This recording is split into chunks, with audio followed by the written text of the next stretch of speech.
છે. આજના વક્તા છે ડોક્ટર તુષારભાઈ ત્રિવેદી સાહેબ, જેઓ આપણને આયુર્વેદની દ્રષ્ટિએ આહાર એ ઔષધ વિશે માહિતી આપશે. વેદરાજ રોગ અને મુજબ પરેજી રાખવાનું કહે છે, એટલે કે આહાર ને કયા રોગમાં કયો આહાર લેવો કયો આહાર ન લેવો, તો એના વિશે ખાસ પરેજી રાખવાનું, રોગ અનુસાર પરેજી રાખવાનું, એટલે આહારને જ ઔષધ ગણવામાં આવે છે.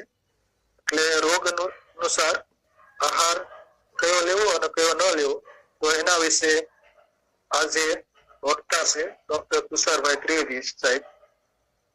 ડોક્ટર તુષારભાઈ ત્રિવેદી સાહેબને હું વિનંતી કરું છું કે તેઓ પોતાનું વક્તવ્ય હવે શરૂ કરી શકે છે. ડોક્ટર તુષારભાઈ ત્રિવેદી સાહેબ.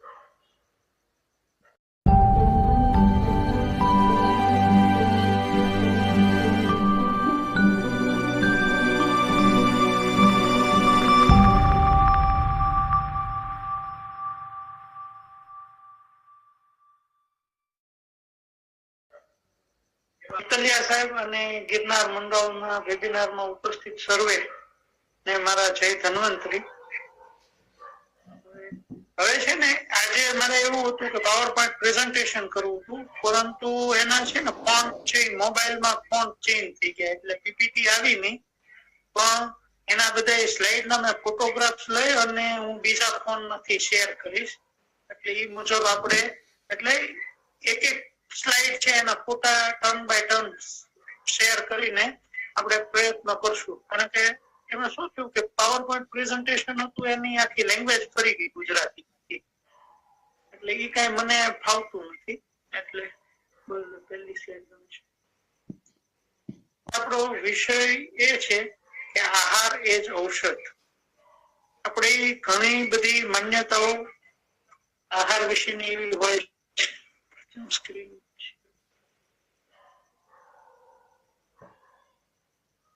એક મિનિટ સ્ક્રીન છે અને એના 12 નામ બોલીને આપણું જ્ઞાન સૂત્ર શરૂ કરીએ. સમુખશ્ચ એકદંત કપિલ ગર્જકંકુ લંબોદર વિકટુ વિઘ્નનાશો વિનાયક ધૂમ્રકેતુ ભાલચંદ્ર ગજાનન દ્વારશેતાની નામાની પઠેત પુણ્યાદપી વિદ્યારંભે વિવાહે ચ પ્રવેષ્ટે નિર્ગમે તથા સંગ્રામે સંકટ જન જાયતે.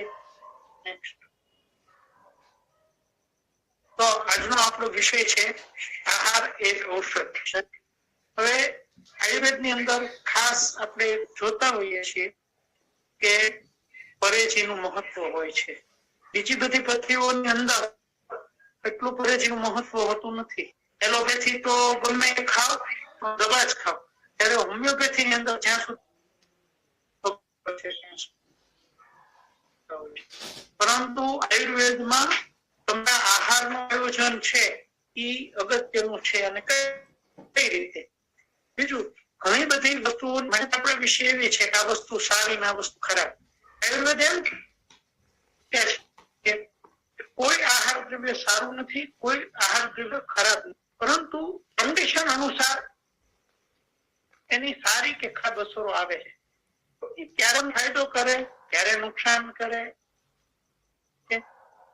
એના વિશે હું જે કઈ પણ સમજો છું એને થોડું સુવ્યવસ્થિત પ્રસ્તુત કરવા પ્રયત્ન કરીશ. પૂર્ણ છે તો નહીં, હું કઈ એવી સમજો છું એને આગળ આપણે પ્રસ્તુત કરવા પ્રયત્ન કરીશ.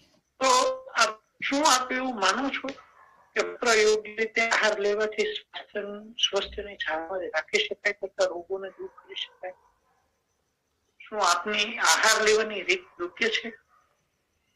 અને એક નવા ટોપિક ની અહીં ચર્ચા કરશું. કારણ કે ઘણી બધી વખત હું અગાઉના વેબિનારમાં પણ કહી ગયો છું કે મારો એવો પુસ્તક કાનો પરિવારની અંદર જન્મ થયો છે કે જ્યાં ધર્મ છે અને જ્ઞાનની શાખામાં મને ભણવાનું, એટલે બંનેનો સમન્વય કરીને છે. તો આપણને બધાને અત્યારે એવું લાગે છે કે આપણી જૂની પરંપરા હતી કે માસિક ધર્મ બહેનો છે એ 4 રસોઈ કાર્યથી દૂર રહી. વિષય સાચો હતો કે ખોટો હતો એના વિશે આપણે આ વિષયની અંદર જ જાણી લેશું. અત્યારે ઘણી વખત આપણને એનું પ્રોપર સમજણ ન હોવાથી ઘણી વસ્તુની થતી એ જોઈશું.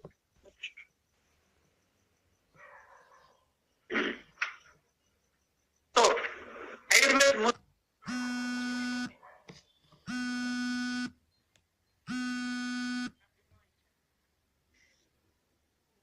ગ્રહણ એવું કે છે કે જે માણસની ગ્રહણી બગડે એનું શરીર મારું પડે અને જે ની ગૃહિણી બગડે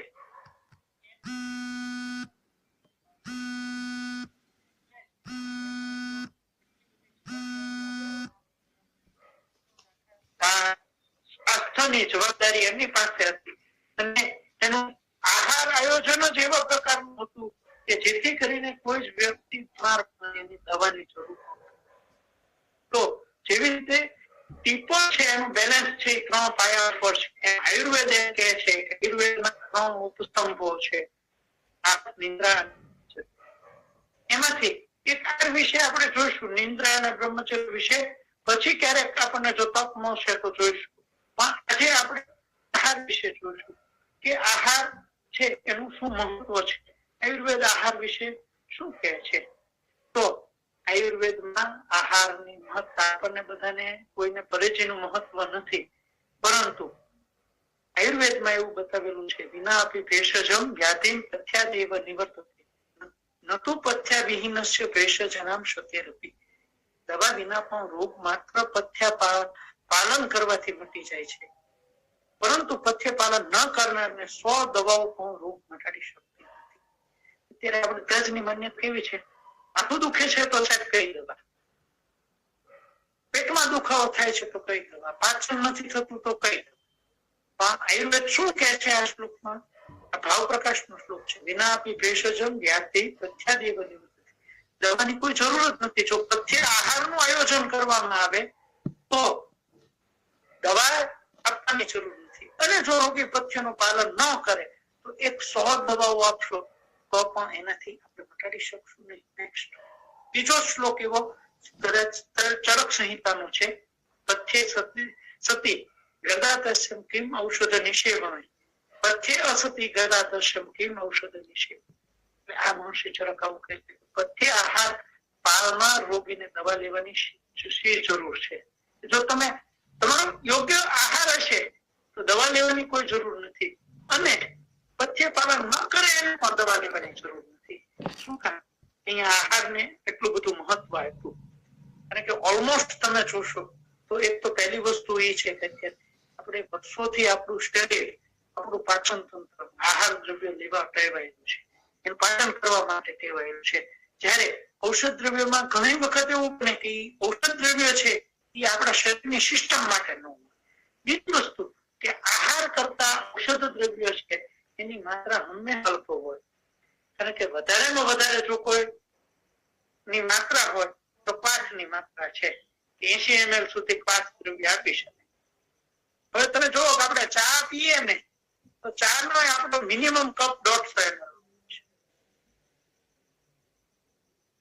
દૂધ છાલ્યું ભરીને પીતા હોય છે, દાળ છાલ્યું ભરીને પીતા હોય છે, ઓબ્વિયસલી એ વસ્તુની ઇફેક્ટ વધારે. એટલે જો યોગ્ય આહારનું આયોજન કરવામાં આવે તો માત્ર ને માત્ર આહારના આયોજનથી મટાડી શકાય એવું મહર્ષિઓ કે છે. અને આહારના આયોજન વગર દવાઓનું કોઈ બધું મહત્વ નથી એવું મહર્ષિઓ કે છે. તો પથ્ય કઈ રીતે આગળ જશું. પથ્ય એટલે શું, જે આહારથી પથ એટલે શરીરના સ્ત્રોતો થી દૂર થયેલ ન હોય અને મનને પણ પ્રિય હોય એને પથ્ય કહેવાય. એટલે શરીરના સ્ત્રોતો શું છે, શરીરના પાક પિત્ત કફ રસાદી ધાતુઓ તથા મલોના જે સંચાર માર્ગ છે એને સ્ત્રોતસ કે એના જે ટ્રેક છે એની કેનાલ્સ છે. એ આહાર સ્ત્રોતસમાં જે કઈ નુકસાન ન કરે અને મનને પણ પ્રિય હોય એને પથ્ય કહેવાય. એને થી વિપરીત આહાર હોય એને અપથ્ય કહેવાય. તો હવે પથ્ય આહાર છે એ કઈ રીતે નક્કી કરાય. આહાર જો યોગ્ય આહાર લેવામાં આવે તો આહારનું ફળ શું હોઈ શકે. આયુર્વેદ શાસ્ત્રમાં બતાવ્યા પ્રમાણે યોગ્ય આહાર કરવાથી તે શું કરે છે, પહેલા તો મનને પ્રભાવ થશે. અત્યારે તમે જોજો કેટલા બધા માણસો છે એ માનસિક રીતે નબળા થતા જાય છે. એનું એક કારણ હોય તો આપણો અયોગ્ય આહાર છે. બીજું, શરીરની ધાતુઓને બલ ધાતુઓની પૂર્તિ કરે છે, બલ તથા વર્ણોની વૃદ્ધિ કરે છે અને ઇન્દ્રિયોને જ્ઞાનેન્દ્રિયો અને કર્મેન્દ્રિયોને પ્રસન્નતા આપે છે. જો યોગ્ય આહાર લેવામાં આવે તો આહારનું શરીરમાં એટલું કામ છે. મનને પ્રબળ કરે છે, શરીરની ધાતુઓ એટલે રસ, રક્ત, માંસ, મેદ, અસ્થિ, મજ્જા અને શુક્ર, બલ, વર્ણ અને ઇન્દ્રિયોને પ્રસન્નતા આપે છે. તો યોગ્ય આહાર કઈ રીતે નક્કી થાય? કોઈ વસ્તુ સારી કે કોઈ વસ્તુ ખરાબ નથી. અને આયુર્વેદમાં એક કહેવત કે જો વૈદ્ય છે એ યોગ્ય વસ્તુ આપે તો એ વિષ પણ દર્દીના માટે ઘણી વખત અમૃત બની જતું હોય. અને જો યોગ્ય સમયે જો આહારનું યોગ્ય આયોજન ન થાય તો અમૃત છે એ પણ વિષ બની શકે. રીતે પ્રેક્ટિકલી સમજો. આજે દાખલા તરીકે અત્યારે કોઈકને લંગ્સ ની અંદર કન્જેશન છે અને કોરોનાની પરિસ્થિતિ છે, તો આંકડો છે એ વિષ છે, છતાં એ જો એને યોગ્ય માત્રાની અંદર યોગ્ય રીતે આપવામાં આવે તો શું કરે? એના માટે અમૃત છે. પરંતુ ગાયના દૂધની અંદરના 10 ગુણો અને આપણા ઓજ સર્વ ધાતુઓનો સાર છે એ ઓજ છે કે ઇમ્યુન કહેવાય. ઇમ્યુનિટી સાથે ઘણા એને સરખાવે છે, પણ શુક્રનો સાર, સર્વ ધાતુઓનો સાર છે એ ઓજ છે. એના અને ગાયના દૂધના ગુણો સરખા છે, તેને આપણે અમૃત કહી શકાય. ઇન્દ્રએ જે અમૃતનું પાન કર્યું એ અમૃત તો કદાચ હશે કે નહીં એમાં પ્રશ્ન થાય, પણ ગાયનું દૂધ તો અમૃત છે ને એના તો બધા પેરામીટર્સ લેબોરેટરીની અંદર પણ ચેક થઈ ગયા.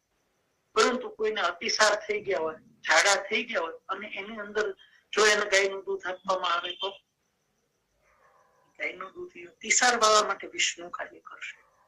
તો પથ્ય છે કે અપથ્ય છે, કયો આહાર આપવો એ 6 વસ્તુથી નક્કી કરવું એવું આયુર્વેદ કહે છે. કઈ વસ્તુ? તો કે માત્રા, કાલ, ક્રિયા, દેશ, દોષ અને દેહ. આ બધી જ વસ્તુઓના 6 પેરામીટર્સ ઉપર જો એ ખોરાક યોગ્ય હશે તો એ પર્ટિક્યુલર વ્યક્તિ માટે સારો છે, નહીતર એ નુકસાન થશે. અત્યારે આપણે એવું નથી વિચારતા. આપણે ઘણી બધી જગ્યાએ એવું જોઈએ છીએ કે દૂધ આમ છે, દહીં આમ છે, ઘીના આ ગુણો છે. એ બધા ગુણો છે પણ અમુક કન્ડિશન તમારી એવી છે, કન્ડિશન અનુસાર આ બધા જ પેરામીટર્સ ઉપર પર્ટિક્યુલર વ્યક્તિમાં જ્યારે જો આ વસ્તુ હશે તો એ યોગ્ય આહાર બનશે, નહીતર અયોગ્ય આહાર રહેશે. એટલે પરેથી નક્કી કરવી ને એ જ બહુ અઘરી વસ્તુ છે. દવા તો આપવી સહેલી વસ્તુ છે, 2 મિનિટનું કામ છે, પણ એ રોગી માટે પથ્ય છે કે અપથ્ય છે, આ 6 પરીક્ષણ ઉપર જો યોગ્ય હોય તો એના પથ્ય આહારની અંદર આપવી છે. એક એક વસ્તુ આપણે જોતા જશું. માત્રા. તો માત્રા કેવી રીતે? તો અમે નાના ત્યારે કહેવત આવતી, આંખે ત્રિફળા, દાંતે લૂણ, પેટમાં ભરીએ ચારે. માત્રા છે એ બહુ અગત્યની વસ્તુ છે. જો વધારે પ્રમાણની અંદર લેવામાં આવશે તો પણ નુકસાન કરશે, જો અલ્પ માત્રાની અંદર લેવામાં આવશે તો પણ નુકસાન કરશે. આહારની માત્રા કેટલી હોવી જોઈએ? તો ભોજન, હોજરીના 4 ભાગની પરિકલ્પના કરવાની છે આપણે. એ 4 ભાગ છે, એમાંથી એક ભાગ છે એ આપણે કઠણ પદાર્થથી ભરવાનું છે, ચરબીઓ. એક ભાગ છે એ લેહ્યથી, એક ભાગ છે એ પ્રવાહી વસ્તુથી, અને એક ભાગ છે એ વાયુના વિચરણ માટે ખાલી રાખવાનો છે.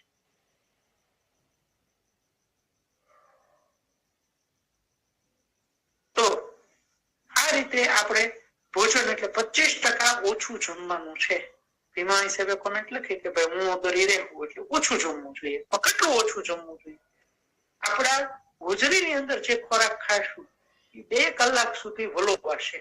એ વલોવાની પ્રક્રિયા તો જ સારી રીતે થશે કે જેવી રીતે આપણે કોઈ પાક વિધિથી પાક બનાવતા હોય ત્યારે એની અંદર યોગ્ય માત્રામાં પાણી હશે, ઘી હશે, લોટ હશે તો જ એ વ્યવસ્થિત મિશ્રણ બનશે. નહીં તો કાટું થઈ જશે, પાકું થઈ જશે. તો એના માટે આયુર્વેદ શાસ્ત્ર એવું કહે છે ભોજનના 4 ભાગની કલ્પના કરવી જોઈએ અને એમાં એક ભાગ છે કઠણ પદાર્થથી, એક લેહ્ય એટલે સેમી સોલિડ કહી શકાય અને એક છે એ પ્રવાહી પદાર્થથી, એક ભાગ છે ખાલી. હવે બધાને બીજો પ્રશ્ન એ થશે કે ભાઈ આપણે કઈ રીતે માપ કાઢવું? તો સારામાં સારી વસ્તુ એ છે એ આપણા ઋષિ મુનિઓ છે, સંતો છે એ ભિક્ષા લેતા તો એ ખોબાથી ભિક્ષા લેતા. હકીકત આયુર્વેદ શાસ્ત્રની અંદર શરીર રચના વિજ્ઞાનની અંદર બતાવવામાં આવે છે આપણા આમાશયનું પ્રમાણ અષ્ટાંજલિ એટલે આપણા 8 ખોબા જેટલું આપણા હોજરીનું માપ છે. એટલે ત્યારે આપણને એમ થાય કે કેવી રીતે ઋષિ મુનિઓ છે હકીકત સાયન્ટિસ્ટ હતા એટલે અપરિગ્રહ વૃત્તિ હોય છે, સંન્યાસી હોય એટલે એ જેટલું એને જોતું હોય એટલું જ લેતા હોય એટલે એ ભિક્ષાંદેહી હાથમાં કરપાત્ર કરમાં લઈ અને લેતા હોય છે. આપણે પાણી પણ એટલા માટે જ ખોબે ખોબે પીતા હોય છે. તો આપણે અષ્ટાંજલિ થાય 8 ખોબા જેટલું છે એ આપણું હોજરીનું માપ છે. હવે આ શું કામ? તો ચરક સંહિતાની અંદર જુદા જુદા છે એ આહાર દ્રવ્યોનું પ્રમાણ કે ચોષ્ય તો કેવી વસ્તુ કહેવાય? ચોષ્ય એટલે ચૂસવા યોગ્ય એટલે દાખલા તરીકે દાડમ છે એને આપણે ચાવીને એનો રસ પીએ છીએ, શેરડી છે. પછી પેય એટલે પીવા યોગ્ય એટલે બધી જ પ્રકારના શરબતો. લેહ્ય એટલે ચાટવા યોગ્ય દાખલા તરીકે શ્રીખંડ છે, શેરો છે, એ બધા કેવા છે? ચ્યવનપ્રાશ છે. આ બધા લેહ્ય છે એટલે ચાટવા યોગ્ય અને આપણે ચાટીને લઈ શકીએ. નથી સોલિડ કે નથી લિક્વિડ, બંનેની એક વચ્ચેની અવસ્થા છે. ભોજ્ય એટલે જમવા યોગ્ય એટલે એને દાળ, ભાત, શાક, રોટલી છે બનાવીને આપણે જમીએ છીએ એને ભોજ્યમાં દીધા છે. અને ચવ્ય એટલે ચાવવા યોગ્ય એટલે ચણા છે, શીંગ છે, એકદમ હાર્ડ વસ્તુ. તો બીજું શું કીધેલું છે? આ કેટેગરી શું કામ કાઢે કે આ ઉત્તરોત્તર પચવામાં ભારે છે એટલે ચૂસવા યોગ્ય ખોરાક છે એ સૌથી પચવામાં હળવા છે, એની પછી પીવા યોગ્ય છે, એની પછી ચાટવા યોગ્ય છે, એની પછી જમવા યોગ્ય છે અને એની પછી ચાવવા યોગ્ય છે. એટલે આયુર્વેદ શાસ્ત્રમાં ભોજનના નિયમો જયારે બતાવ્યા ત્યારે એવું બતાવવામાં આવેલું છે કે પ્રવાહી ખોરાક છે એ આપણે ઈચ્છા મુજબ લઈ શકાય એટલે કદાચ આખી હોજરી ભરાઈ જાય તો પણ લિક્વિડ પચવામાં વાંધો નહીં આવે. હલકા પદાર્થોથી પૂરી તૃપ્તિ કરવી એટલે શરબત છે એનાથી પૂર્ણ તૃપ્તિ થાય ત્યાં સુધી ખાઈ શકાય. ભારે પદાર્થોથી અડધી તૃપ્તિ કરવી જોઈએ એટલે જમવા યોગ્ય, ચાવવા યોગ્ય, લેહ્ય છે એ બધી જ વસ્તુઓ છે એ ભૂખ કરતા 50% તો આ થઈ માત્રાની વાત. તો માત્રા કેટલું? 75% હોજરી સુધી જમવું જોઈએ. પેલો પોઈન્ટ ક્લિયર થયો. પછી બીજી વસ્તુ છે કાળ. કાળ બહુ અગત્યની વસ્તુ છે. સમય અનુસાર ભોજન કરવું જોઈએ. બીજું ભોજન વિધિમાં પણ કાલ આવશે ત્યારે એ કાલની ચર્ચા કેટલી વખત જમવું જોઈએ. અત્યારે ઋતુ અનુસાર ભોજન કરવું જોઈએ. અને આપણા ઋષિ મુનિઓ છે હું ઘણી બધી જગ્યાએ કહું છું કે આપણા ઋષિ મુનિઓને યાદ કરીએ એટલે આપણને એવું આવે કે મોટી દાઢી હોય, છઠ્ઠા હોય, જંગલમાં વયા જાય, લગ્ન કર્યા ન હોય, તપશ્ચર્યા કરે. એવું નથી. હું એમ કઉ છું કે આપણા ઋષિ મુનિઓ છે એ સાયન્ટિસ્ટ હતા, સારામાં સારા સમાજ સેવક હતા અને સારામાં સારો એડમિનિસ્ટ્રેશન પાવર એ લોકો પાસે હતો. જ્યારે જે મેસેજ જે લોકો સુધી પાસ ઓન કરવું હોય સમાજના દરેક વ્યક્તિ સુધી એ મેસેજ પાસ ઓન થતો અને પાછો ઓછામાં ઓછા ખર્ચે મિનિમમ એક્સપેન્સમાં મેક્સિમમ આઉટપુટ મેળવતા એટલે એને સારામાં સારા એડમિનિસ્ટ્રેટર કહેવાય, સમાજ સેવક. કે ત્યાં એ લોકોનો પોતાનો પ્રોફેશનલ એપ્રોચ નહોતો. અત્યારે પણ આપણે કોવિડ વિશેના મેસેજો પાસ ઓન કરવા માટે પ્રયત્ન કરીએ છીએ. લાખો કરોડ રૂપિયા કદાચ ખર્ચાઈ જતા હશે પણ છેવાડાના માણસ સુધી પહોંચતો નથી. આ તમે જુઓ ઓછામાં ઓછો કઈ રીતે હું અહીંયા તમને સમજો. અત્યારે તો શું ટ્રેડિશન થઈ ગઈ છે? વિનાશ કાળ વિપરીત બુદ્ધિ. કલયુગની અંદર આપણે આહારની અંદર જ એટલી બધી ભૂલો કરીએ છીએ જેથી બીમાર પડીએ છીએ. આહારનું કોઈ આપણને મહત્વ જ નથી. પરંતુ આપણે બેઝિકલી 3 દેવતાઓ છે બ્રહ્મા, વિષ્ણુ અને મહેશ. બ્રહ્માજી છે સર્જન કાર્યનો અધિકાર આવે છે. વિષ્ણુ ભગવાન છે પાલન પોષણ એટલે કૃષ્ણ ભગવાન આવે, સ્વામિનારાયણ ભગવાન આવે, આ બધા વિષ્ણુના અવતારો છે. પાલન પોષણ ત્યાં તમે મંદિરમાં જશો ને વિષ્ણુ ભગવાનના હવેલીમાં, આમાંથી કોઈ હવેલી બંધવા હોય તો ખબર હશે. જયારે ઋતુ ફરે એ અનુસાર ભગવાનના ભોગ પણ ફરતા જાય. ભગવાનની મૂર્તિ આરોપતી નથી, ભગવાનને ધરીને તમારે ખાવાનું છે. તો ઓટોમેટિક તમને ખબર હોય કે ના હોય, પરંતુ યોગ્ય આહાર તમારો થઈ જાય છે. બીજું, આપણે જે તહેવારો છે, જયારે એક ઋતુની અંદરથી બીજી ઋતુની અંદર જઈએ ત્યારે તહેવાર આવે છે, આનંદ ઉલ્લાસ પણ કરીએ છીએ, અને એની સાથે એક સ્વાસ્થ્ય સંબંધી મેસેજ પણ જોડાયેલો છે. દાખલા તરીકે અત્યારે હેમંત અને શિશિર ઋતુની શરૂઆત થાય તો અન્નકૂટ થી શરૂઆત થાય. દિવાળીને બેસતા વર્ષે અન્નકૂટ શરૂ થશે. પેલા 4.5 મહિના છે વર્ષા અને શરદ ઋતુ, એની અંદર તમે જુઓ તો બધા જ આપણા જઠરાગ્નિની સ્થિતિ મંદ હોય છે. મેટાબોલિક રેટને ધ્યાનમાં રાખીને આપણું ફૂડ પ્લાનિંગ થયેલું છે. એટલે તમે જોજો કે દિવાળી જાય અને પછી હેમંત અને શિશિર ઋતુ શરૂ થાય એટલે તરત જ 56 ભોગ ભગવાનને લાગે. એ પહેલા તમે જુઓ 4.5 મહિના આપણે ઉપવાસ અને એકતામાં જ કર્યા છે. અને એવું કહેવામાં આવે છે આપણા ધર્મશાસ્ત્રની અંદર કે તમારે એક જ સમય જમવું જોઈએ. 4.5 મહિનાના ઘણા લોકો એકતામાં ભૂખ લાગે ત્યારે જ જમવું જોઈએ. અને તમે જોજો જેટલા ઉપવાસ કે ભૂખ્યા રહેવાના આવશે વ્રતો, એ બધા મેક્સિમમ 4.5 મહિનાની અંદર આવે છે. પછી 15 દિવસે એક ઉપવાસ આપણે જે કરવાનો હોય છે એકાદશીનો, એ કરવાનું છે. આ કેટલું સારું એને પ્રેક્ટિકલ ઇમ્પ્લિમેન્ટેશન કરેલું. છેલ્લા હું લગભગ 20 વર્ષથી નેત્રોપેથીની અંદર ફેકલ્ટી તરીકે ભણાવું છું. એમાં ઉપવાસ ભણાવી અને કદાચ ઉપવાસમાં ગોલ્ડ મેડલ લઈ આવ્યો હોય, પણ એ પણ 15 દિવસે ઉપવાસ નથી કરતા. એના શરીરને એનો ફાયદો ન મળે. પરંતુ એક અભણ ગામડાના વ્યક્તિ છે, એ 90 વર્ષથી સતત એકાદશી કરે છે. એને એવું સમજાવવામાં આવ્યું છે કે ભાઈ 11 દિવસે ખાવ કે ખવડાવો તો પાપ લાગે. દર 15 દિવસે એકાદશી આવે તેનો ઉપવાસ થઈ. હવે નજીકના ભવિષ્યમાં મકર સંક્રાંતિ આવશે.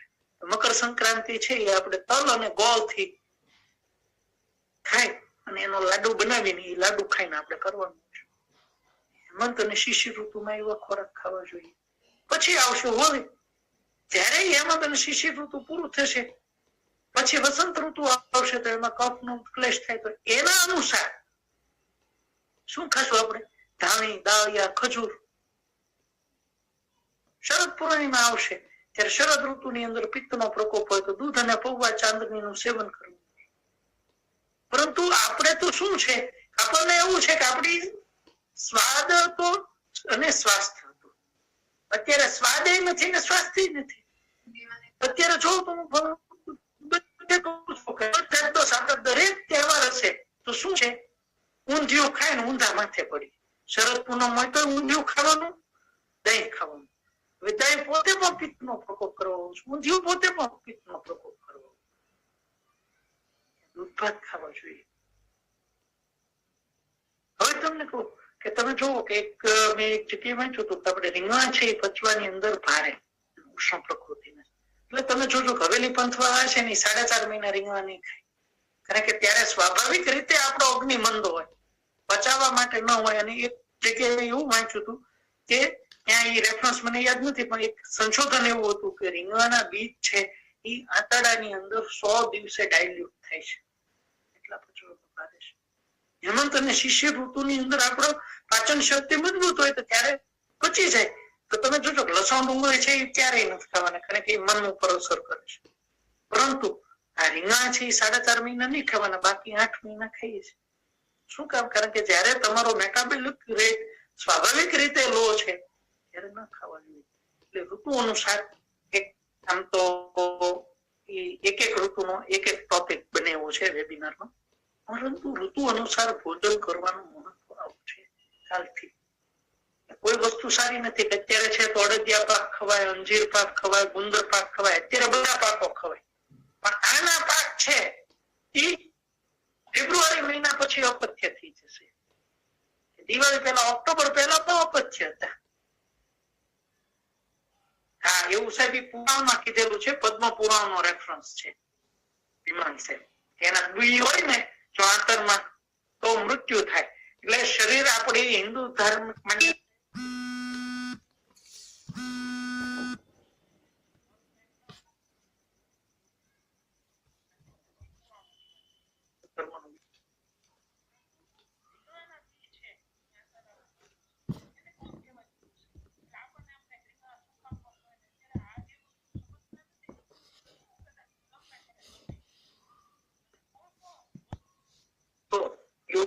વ્યક્તિ દ્વારા યોગ્ય વિધિથી તૈયાર કરેલ આહાર.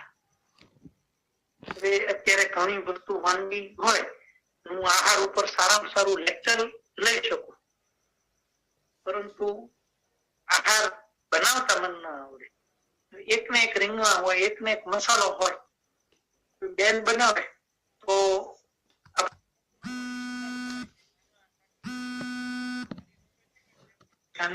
દેવી છે કાંગવા છાંટી અને કોઈ મારી જીવાય બનાવ્યું હોય તો ભૂખું વળતો એમ કે નાના સાહેબ રહેવા દે. ઘણી વખત હું તો મારી યાર બહુ ઓછા લોકો જમતા, કારણ કે મારું જમવાનું શું છે એ કદાચ સ્વાદિષ્ટ ન પણ હોય. ઘણા લોકો આવે હું કહું કે લ્યો થોડુંક ચાખો, તો પેલા થોડુંક ટેસ્ટ કરે, સારું હોય તો આગળ ચાલે, નહીં તો પછી રહેવા દે. ઘણી વખત ઘણી વસ્તુ હોય, કારણ કે એક જ વખત એવું થયેલું કે એને એવું લાગ્યું કે પંચામૃત છે, હકીકતે હતું પંચગંધ. હવે લેવાય જાય પછી પીવું તો પડે જ. એટલે ઘણા લોકો કરતા હોય તો એક ક્રિયા. હવે અહીંયા આપણે એક વાત બધાને ઘણા બધા લોકોનું માનવું એવું છે, આપણે આપણા ઋષિ મુનિઓએ જે આયોજન કર્યું હતું કે 4 દિવસ બહેનોને માસિક ધર્મની અંદર રસોઈ બોલવું નહીં, રસોડાની અંદર જવા દેતા નહીં, રસોઈ કાર્ય કરવાથી દૂર રહેતા. હવે તમે અત્યારે જોજો,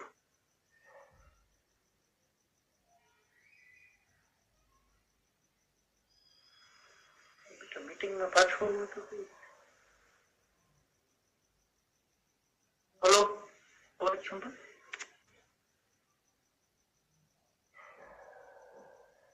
તો આ પણ ટોટલી માસિક ધર્મની વિધિ છે, એ સાયન્ટિફિક છે.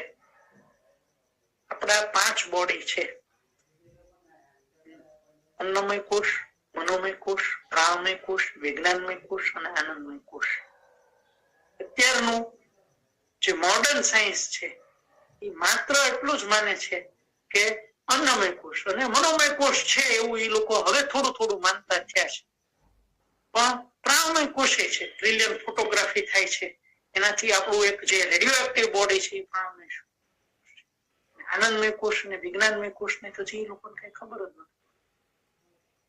પણ આપણે કહેવત છે કે અન્ન એ એવું મન, તમે જે અન્ન લ્યો છો એમાંથી આપણા મનનું નિર્માણ થાય છે. અત્યારે તમે જોશો તો આપણા મધર ફાધર, આપણા દાદા દાદી કરતા આપણા મધર ફાધર ને સ્ટ્રગલ ઓછો હતો, શારીરિક, માનસિક, આર્થિક સ્થિતિ એની સારી હતી, એની કરતા આપણી આર્થિક સ્થિતિ સારી છે. છતાં પરંતુ આપણી માનસિક સ્થિતિ છે એવી નથી. આપણે કદાચ વિચારીએ ને કે આપણા દાદા દાદી છે પરિસ્થિતિમાં જીવતા, એવી પરિસ્થિતિ આપણી પાસે આવી હોય તો આપણે આત્મહત્યા કરી. કારણ કે એ લોકો બીજાના કપડા લઈ અને પ્રસંગ કરવા જતા, પોતાની પાસે કપડા નહોતા છતાં એ લોકો આનંદ કરતા. અને આપણે તો ઘણી વખત લગ્નમાં જયારે જવું હોય ત્યારે નવા કપડાની જરૂર પડે. તો આ શું કામ? કારણ કે મનોમય કોષ, પ્રાણમય કોષ, એની એક ઇફેક્ટ આવે છે. અને ટ્રિલિયન ફોટોગ્રાફી થી સાબિત થયું છે કે માણસ જયારે ક્રોધની અવસ્થામાં હોય ત્યારે આપણા શરીરની અંદર કોઈ પરિવર્તન નથી થતું. આપણું વજન, બોડી વેઇટ, એમાં બહુ પરિવર્તન નથી થતું, પરંતુ આપણી જે ઓરા છે એ લાલ કલરની થઈ જાય છે. જયારે આપણે નિરાશાની અંદર હોઈએ છીએ ત્યારે આપણી ઓરા છે એ કાળા કલરની થઈ જાય છે. જયારે આપણે આનંદની અવસ્થામાં હોઈએ ત્યારે આપણી ઓરા છે એ સોનેરી થઈ જાય છે. હવે કદાચ મને લાગે છે અમદાવાદમાં તો ટ્રિલિયન ફોટોગ્રાફી થાય છે, એ આપણું પ્રાણમય શરીરની ફોટોગ્રાફી થાય છે. અને તમે બધા જોજો કે આપણે એક ફેવરિટ ડિશ હોય, આપણે મમ્મી બનાવે ને દુનિયામાં ગમે ત્યાં ગમે એટલું ખાઈએ ને તો એ મજા ના આવે. પણ આપણે જઈએ ને આપણી મમ્મી કે આપણી બેન કે આપણા વાઈફ જયારે એ ડિશ બનાવતા હોય તો એનો ટેસ્ટ છે દુનિયામાં ક્યાંય ન મળે. શું કામ? તો વસ્તુ તો એની જ છે, એની વસ્તુ બીજા કોઈને આપજો અને બનાવશે તો એમાં એ ટેસ્ટ નહીં. કારણ કે શું છે કે આપણી મમ્મી છે, આપણી બેન છે, આપણી પત્ની છે, એને એક આપણી ઉપર ભાવ છે, અને એ ભાવથી બનાવે છે ને એનો કંઈક ટેસ્ટ આવે છે. એટલે આપણી માનસિક સ્થિતિ છે એ કેવી છે એ આપણા ખોરાક ઉપર 100% અસર કરે છે. એટલા માટે તો શું થાય કે અત્યારે તમે જુઓ તો હવે જો અત્યારે શું છે, પ્રત્યક્ષ પ્રમાણ ન આપીએ ત્યાં સુધી આ બધી વાતો લાગે કે હજી નહીં સમજાણું.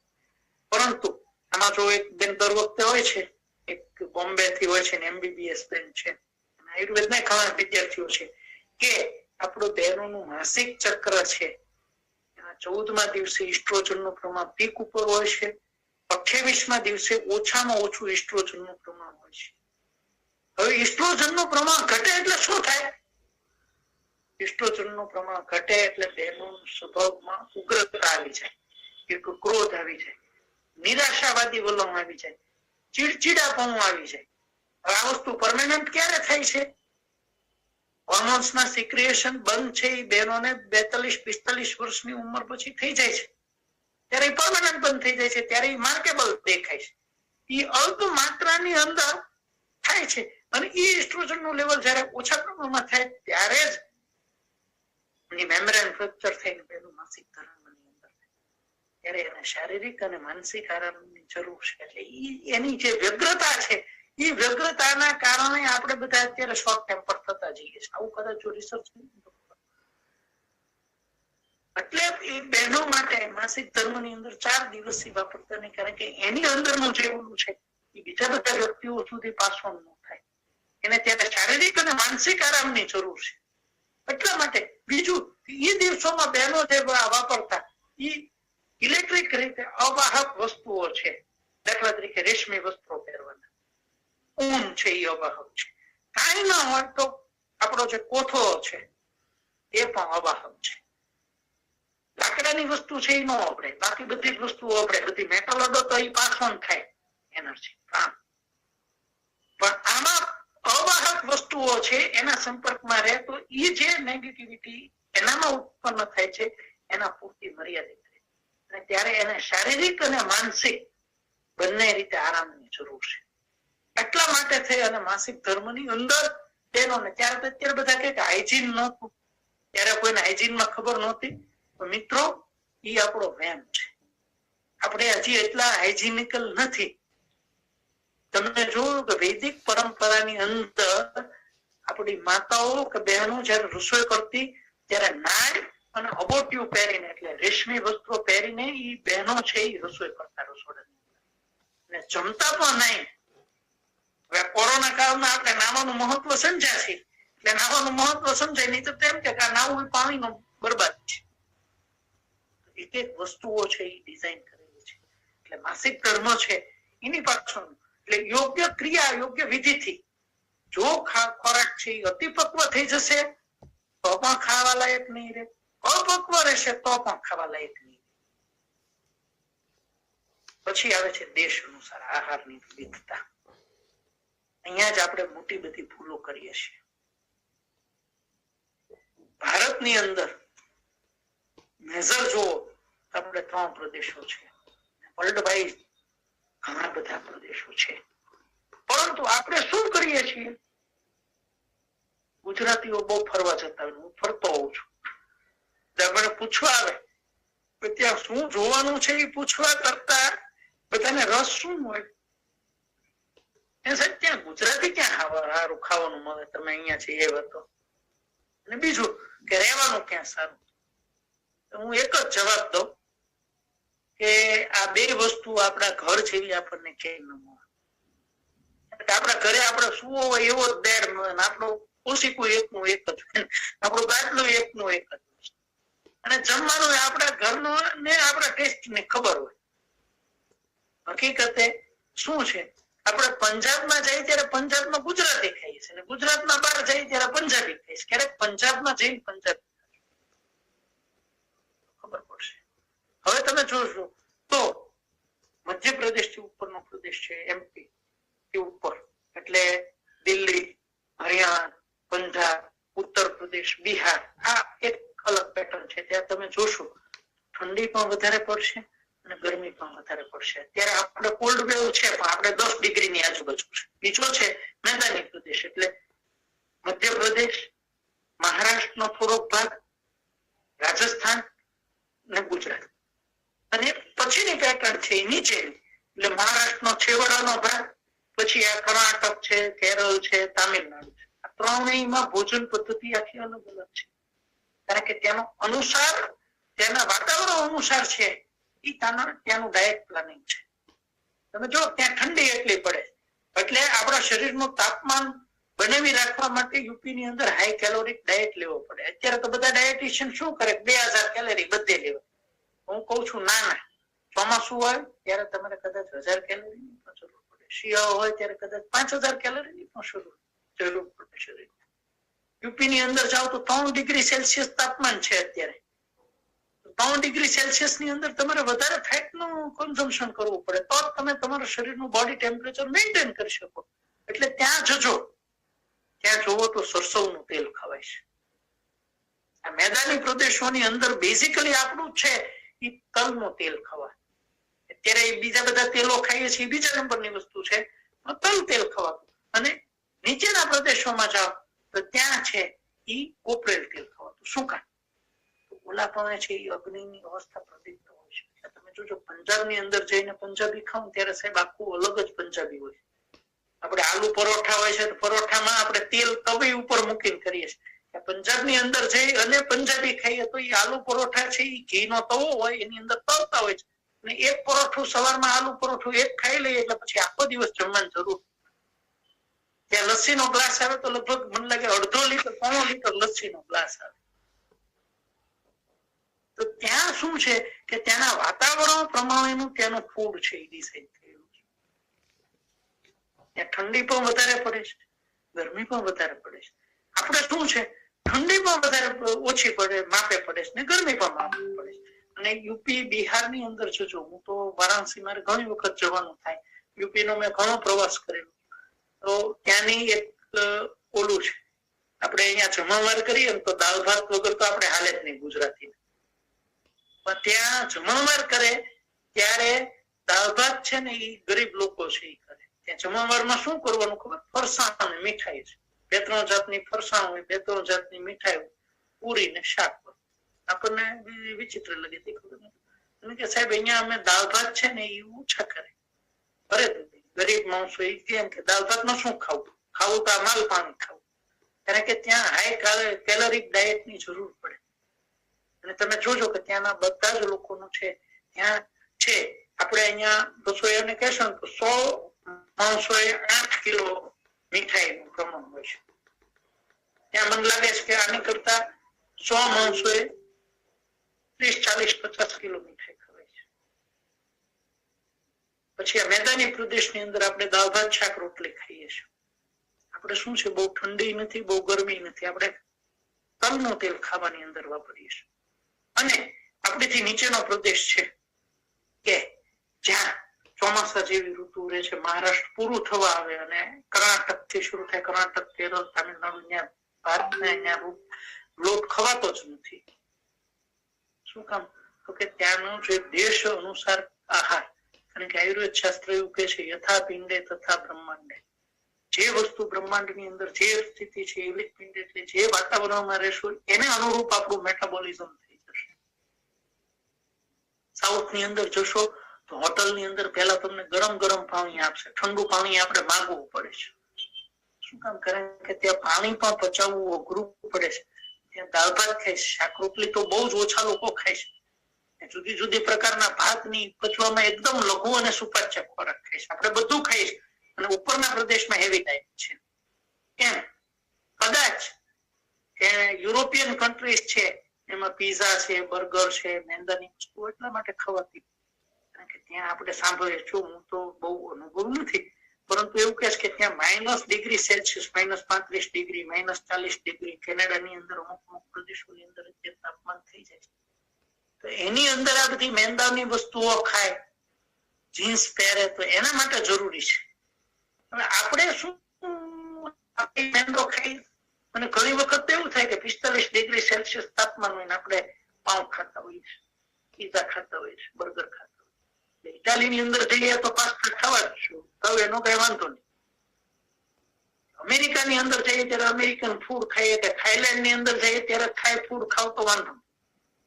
તો ગુજરાતની અંદર આપણે ન ખાવું જોઈએ. આપણી મોટા મોટી તકલીફ શું છે?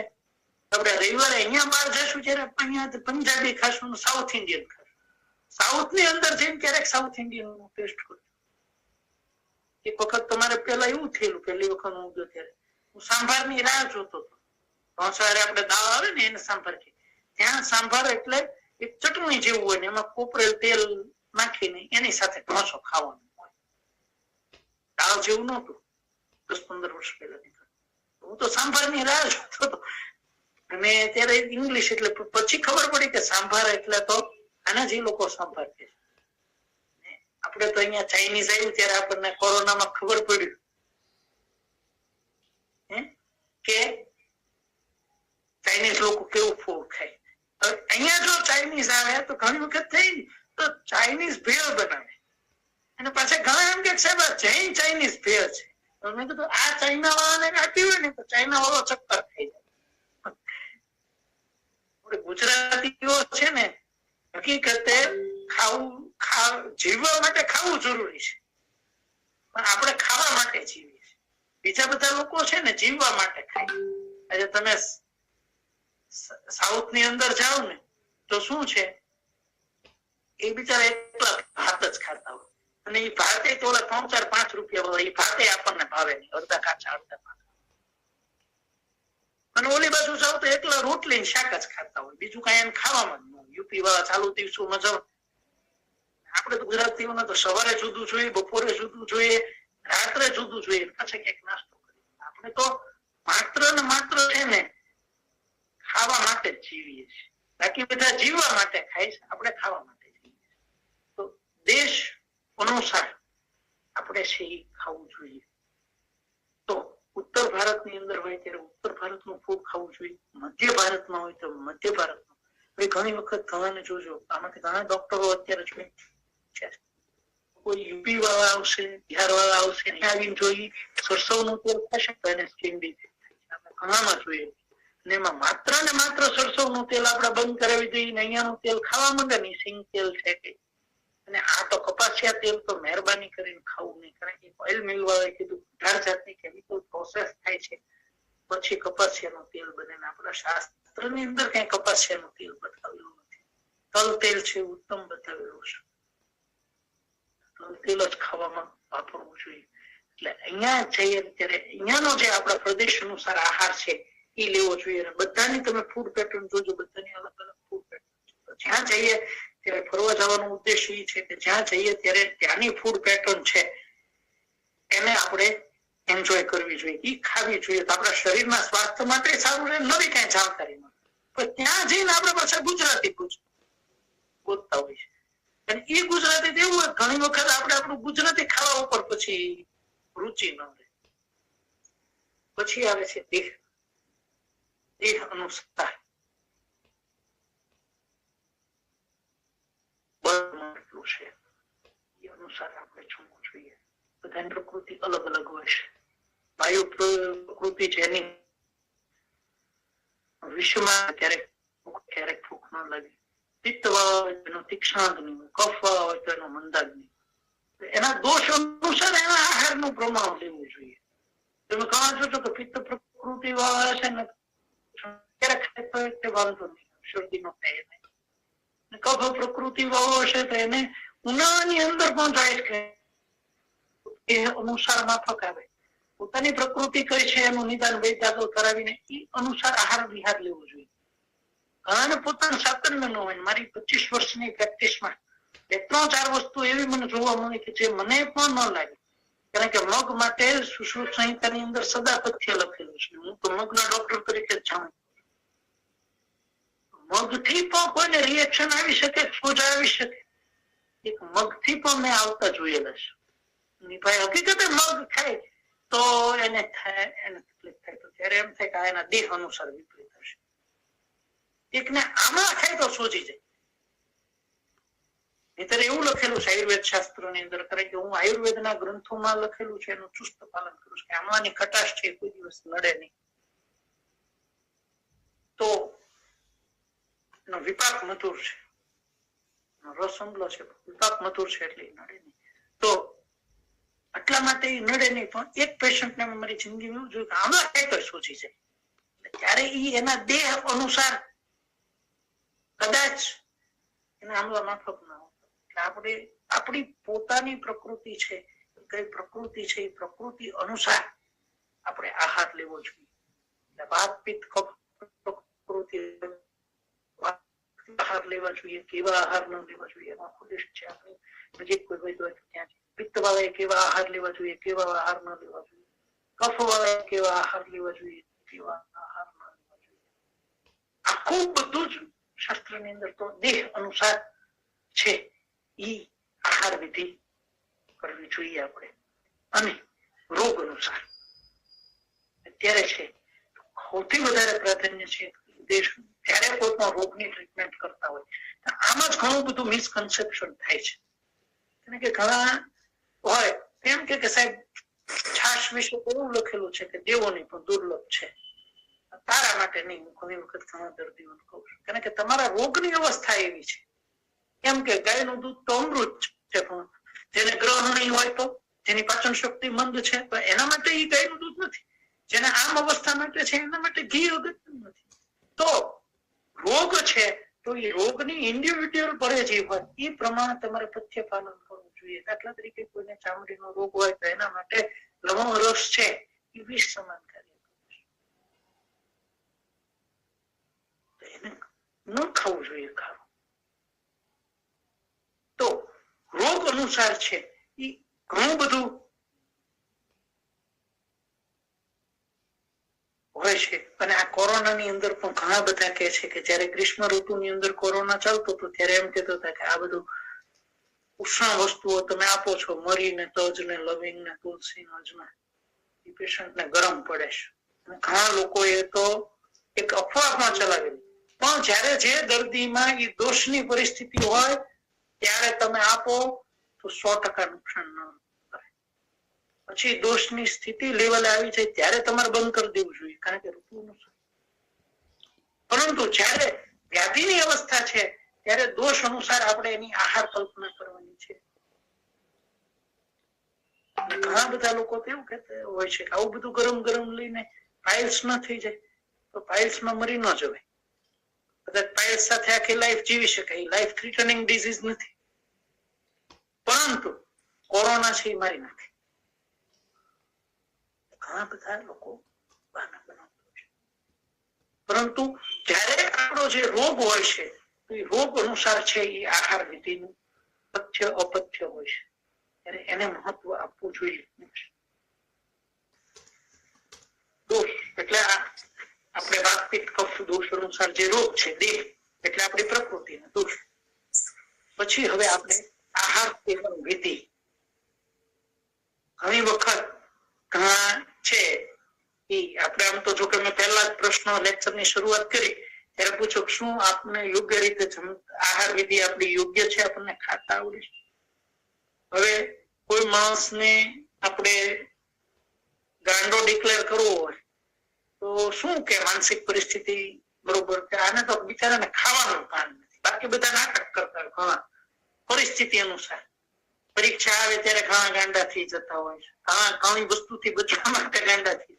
પછી રિયલ માનસિક પરિસ્થિતિ થાય ત્યારે એને ખાવામાં ભાન ન એમ કે છે. એટલે એમ કે આને બિચારાને ખાવાનું ભાન નથી થતું. પણ આપણને અત્યારે જોજો કે આહાર વિધિ જોશો ત્યારે કેવું શાસ્ત્રમાં બતાવેલું છે એ પ્રમાણે 95% લોકોની આહાર વિધિ નથી. આહાર વિધિ થોડી જોઈ લઈએ. આમ તો સમય થઈ ગયો છે, 5-7-10 મિનિટ જ બાકી છે આપણે કલાક થવામાં, પણ જોઈ લઈએ તો કે કેવી રીતે જમવું જોઈએ. તો સંહિતાઓમાં એવું કીધું છે શાંત અને એકાગ્ર ચિત્તે ગુરુ વડીલ બ્રાહ્મણ અને અતિથિને જમાડી જ્યાં પૂરતો પ્રકાશ આવતો હોય અને ખૂબ પવન ન આવતો હોય એવી જગ્યામાં બહુ ઉતાવળે પણ નહીં અને બહુ ધીમે ધીમે પણ નહીં એવી રીતે જમવું જોઈએ. એક ભાવ પ્રકાશમાં લગભગ બતાવેલું છે કે તમારે હંમેશા ઉત્તરાભિમુખ બેસીને કે પૂર્વાભિમુખ બેસીને જમવું જોઈએ. આપણને એમ થાય ગમે એ દિશામાં જમીએ શું વાંધો, પણ તમે જોજો કે આ બે દિશામાં જમશો ને તો તમારો પડછાયો તમારી પાછળ પડશે. તો તમે પશ્ચિમાભિમુખ બેસો બપોરના વખતે કે દક્ષિણાભિમુખ બેસો તો તમારો પડછાયો તમારે થાળીમાં પડે કદાચ બરોબર દેખાય. અત્યારે ઘણા છે એ લોકો જોતા હોય તો હવે તો બધામાં આમાં સિસ્ટમ આવી ગઈ છે મોબાઈલમાં, આપણે જમતો હોય ને એનો વિડીયો ઉતારો. 80% લોકો એવા હોય છે, ઘણા મોબાઈલ ઉપર વાત કરતા કરતા જમતા હોય છે, ઘણા ટીવી જોતા જોતા જમતા હોય છે. ટીવી જોતા જોતા જમો ત્યારે ઘણી વખત તમે જોજો એ વ્યક્તિને ખબર ન હોય પણ ટીવી ની અંદર કોઈ કોરોનાના સમાચાર આવતા હશે, કોળીઓ મોટા મટકી જશે, નામનું સ્ટેડી થઈ જશે. અને જો ફાઇટ ના સીન આવતા હશે કે ફાસ્ટ વસ્તુ આવતી હશે, ઝડપથી જવાબ એ વસ્તુ. અને ઘણા નથી ખબર નથી શું ખાઈ ગયા. ઘણા તમે પૂછો ને બપોર શું ખાધું હતું તો 5-10 મિનિટ પછી જવાબ આવે છે. એટલે એ ખબર નથી રહેતી કે શું ખાઈએ છે. ટેસ્ટ જ નથી આવતો. આ રીતે જમવું જોઈએ.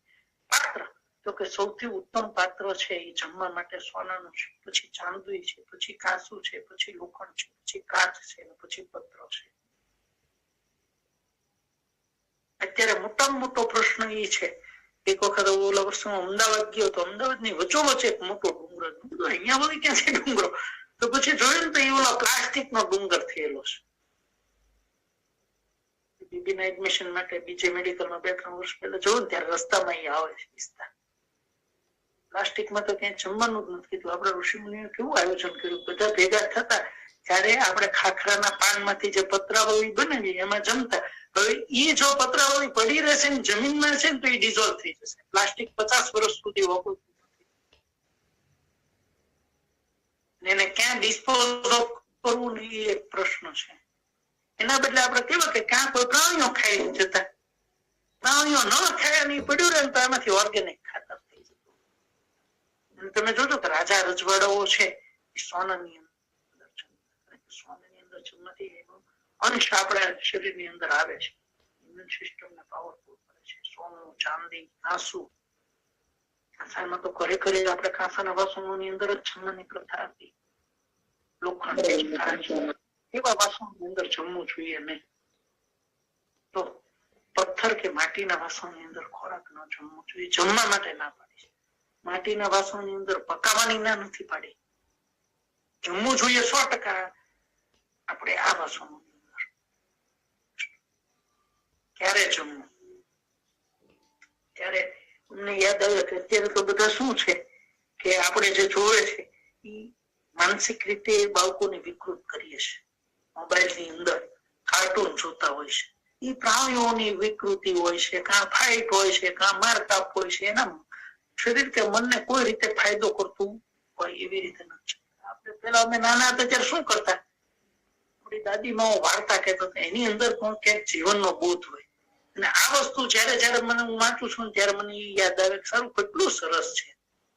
હતા ત્યારે એક શંકર ભગવાનની વાર્તા કહેતા. શંકર ભગવાને છે નંદી મહારાજ ને પૃથ્વી ઉપર મોકલા, કારણ કે જ્ઞાનના દેવતા શંકર ભગવાન છે. બીજા કોઈ જ નહીં. શંકર ભગવાન શું કામ?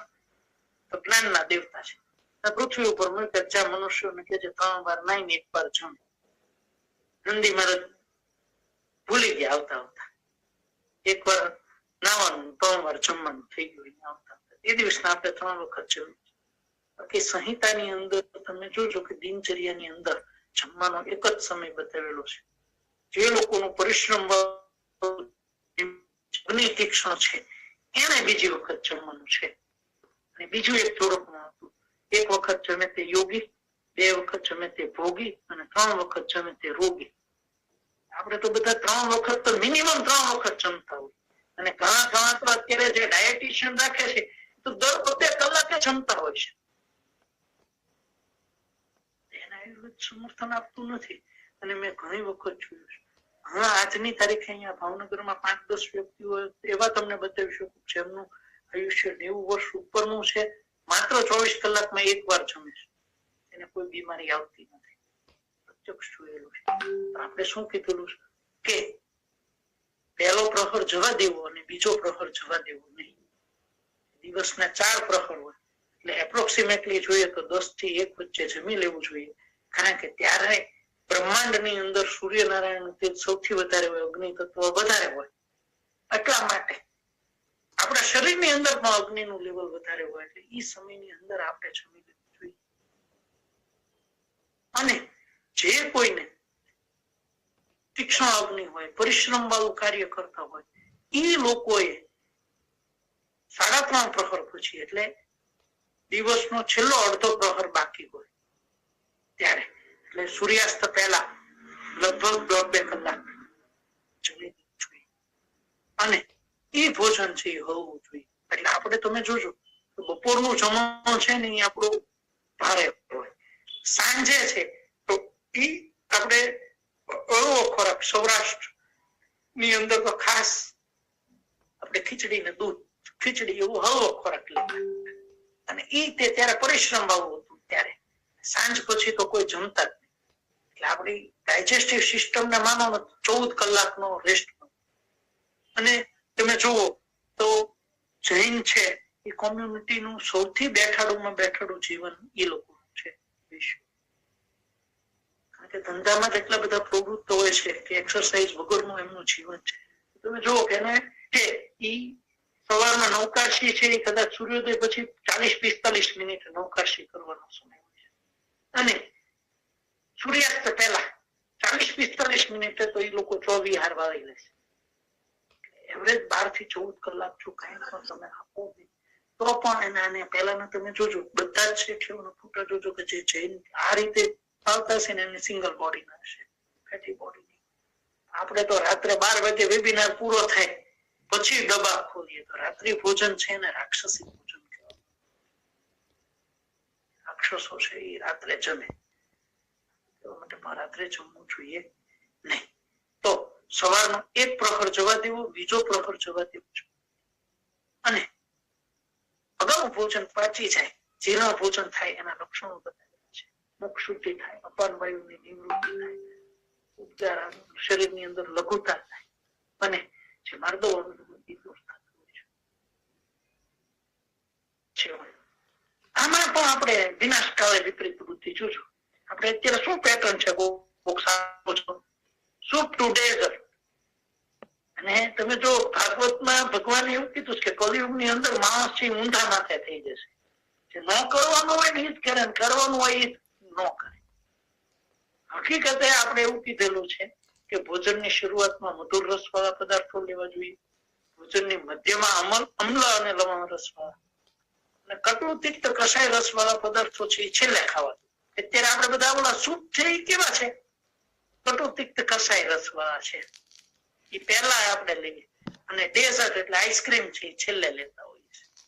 હકીકત એવું કે છે ભોજનની શરૂઆતમાં મધુર રસ પહેલા ખાવો જોઈએ, કારણ કે ત્યારે આપણા અંદર પાચક તત્વોનું પ્રમાણ, કોન્સન્ટ્રેશન છે આપણી હોજરીમાં વધારે હોય. પછી મધુર, પછી અમ્લ અને લવણ રસ લેવો જોઈએ અને પછી છે કટુ તિક્ત કષાય રસ. એટલે આપણા બધા જ મુખવાસો છે, અજમા છે, જીરું છે, એ બધા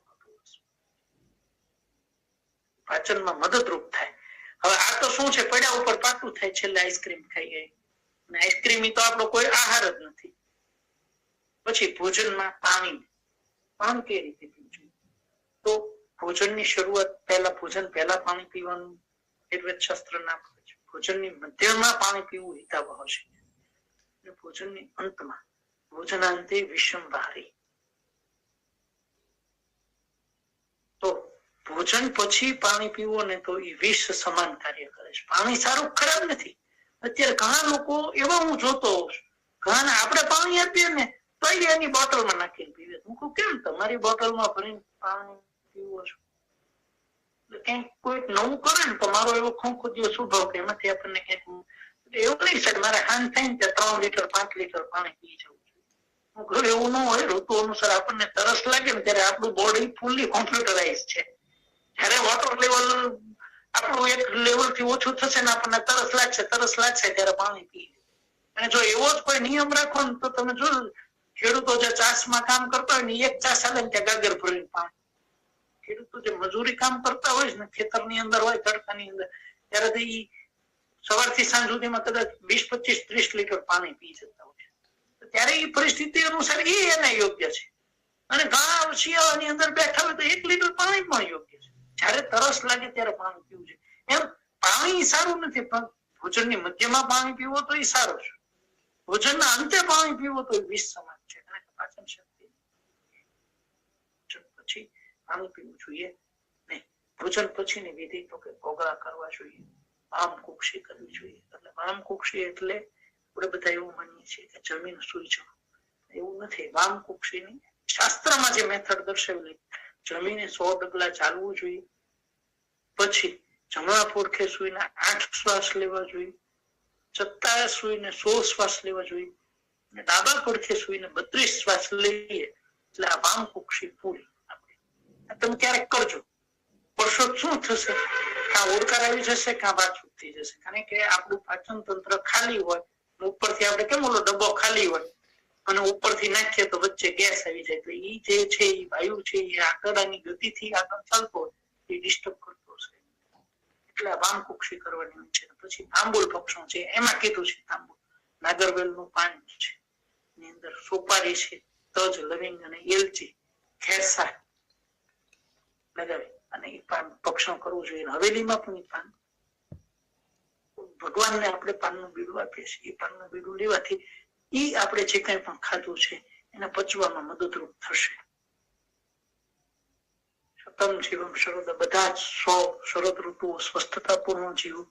આ આહાર વિધિનું જે કઈ પણ હું અલ્પ સમજો છું, હું કઈ જે કઈ સમજો છું એ તમારી, એટલે કોઈ પણ ખોરાક સારો કે ખરાબ નથી, પણ આ બધી 6 કન્ડિશનમાં આપણને યોગ્ય હોય તો એ ખોરાક સારો કે ખરાબ કહી શકાય. વસ્તુ છે. હવે કોઈ પ્રશ્નો હોય તો પ્રશ્નોત્તરી શરૂ કરશો. ખૂબ ખૂબ આભાર સાહેબ, સરસ માહિતી આપી આહાર વિશે, ભોજન વિશે.